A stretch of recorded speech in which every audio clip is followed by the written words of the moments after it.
Hey, fellow ishies. Today I want to talk to you about the history of bookstores. Yes, there is a book about the history of bookstores.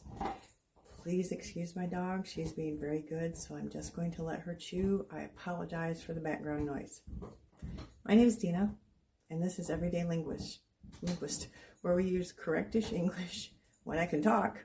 We talk about why English is messy, why it bothers some people, and why it actually makes sense.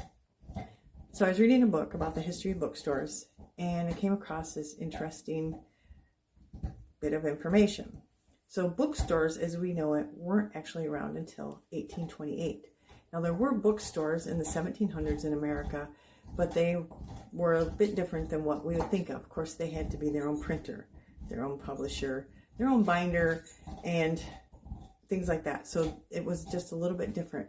Most of the books at the time were medical, legal, or literature, like poetry, a lot of poetry. So there wasn't a whole lot of interest in reading anyways. And a lot of these bookstores kept their books in locked bins away from the customers or on shelves with their spines against the wall so nobody could read the title of it anyways. And they were not organized by genre, because again, not much fiction, but they were organized by author. So you had to know exactly what you're looking for. There were no employees in the store recommending books. You had to know what you were looking for.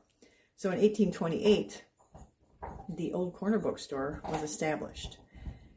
Please forgive me, my notes. I have a hard time reading my handwriting. So we use the word browsing more in bookstores. Bookstores are great places to browse. You can look at things.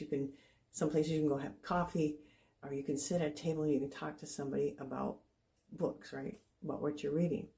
So that's what the Old Corner Bookstore was. It was the first place where people could actually pick up a book. Oliver Wendell Holmes called it book tasting. Okay, so we would call it browsing.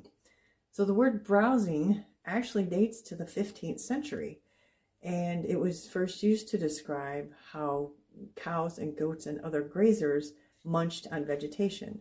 So Holmes' description of book tasting perfectly captures the sentiment behind its original and its evolving definition: leisurely poking around the bookstore. So that's where the word browsing came from.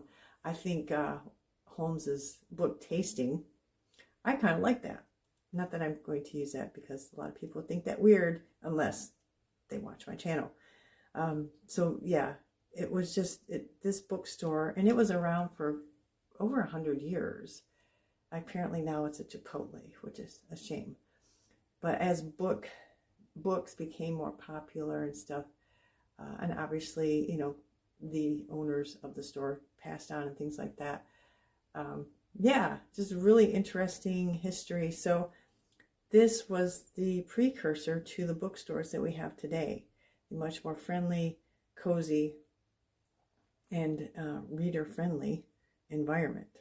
The way bookstores were organized changed how people thought about books, the way they related to one another, and which books the customers discovered, because this Old Corner Bookstore also had people that would recommend books if the customer came in.